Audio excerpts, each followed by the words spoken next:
Hey guys, I'm super excited to share this with you. Some of you have been asking for some input on leading upfront games. So I've got some advice I'm going to give you. But the biggest thing is I actually have made a brand new video with a bunch of upfront games, and I've got a second upfront game that I'm working on.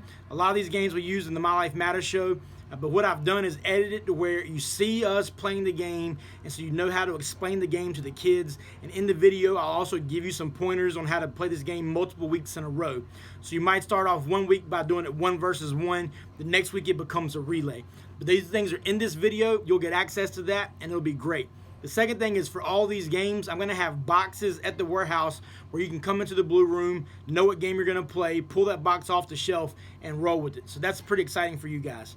So now we're going to go through some tips for leading up front games.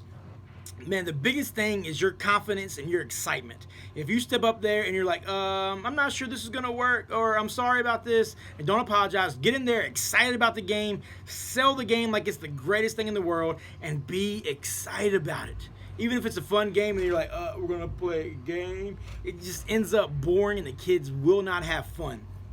All right, so be confident, be excited. Secondly, know how to explain it ahead of time and be prepared with your equipment ahead of time. So preparation. So the things should be set up when the kids come into the room. We always start off with a large group, and so that game should be set up like you're setting up everybody else's small group. Get your table out, get your supplies out, have it all ready to go. Be prepared. Know how you are going to explain the game to a third grader.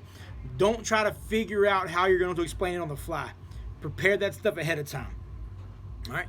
If you need to get the big rules down, all right. The number 3 is explain the game quickly in 1 minute or less, so you can give them all the big rules. They can play around, and then you can make some of the adjustments. So if you have a game that has more information on how to play it, make sure you get the big things right, and as they're playing the game, you can make adjustments. No, you got to keep your hands back.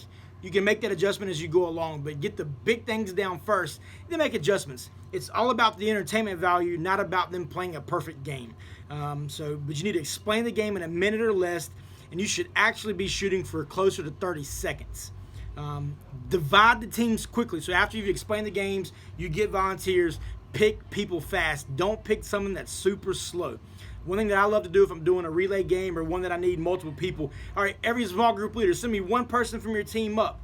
That way, if I do it that way, I don't pick the same people over and over again. A lot of times I'm picking the kids that are really excited, ready to roll.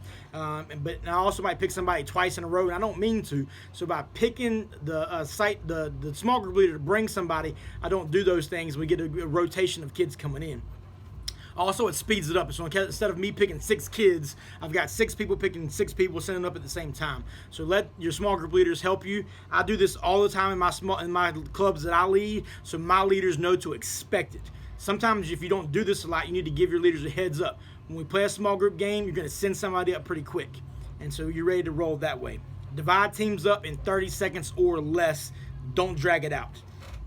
When leading small group games, think about the audience. So leading up front games. So leading up front games, you might have a really super fun game to play, but if you're sitting around watching it, it's mega boring.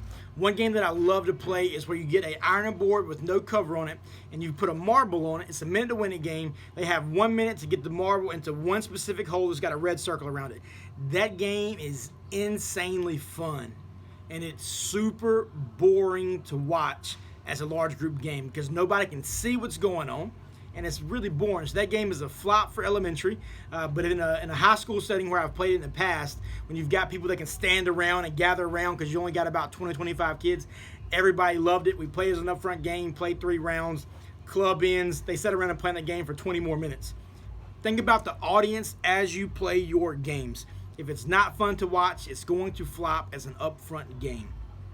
All right. Another tip is don't give a time frame in the beginning of your game. So for example, if you got a minute to win a game and you got 2 kids up there that are going to try, and they're the most hysterical kids in the world, and everybody's dying laughing. Lynn Brown played a game. We had a fishing pole. On the front of the fishing pole, we had a lampshade, and you had to put the lampshade on your head by only holding the end of the fishing pole. That game could have lasted 10 minutes, and everybody would have still been laughing. You get another kid up there, and they try it, and they're really slow.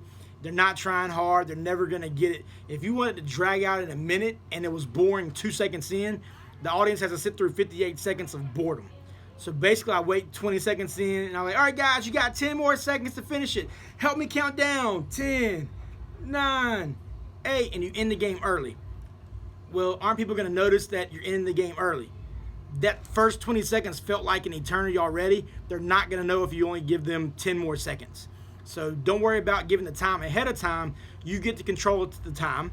And if it's boring, stop it. If it's good, let it keep going. The audience will love it. Think about the audience involvement in doing upfront games.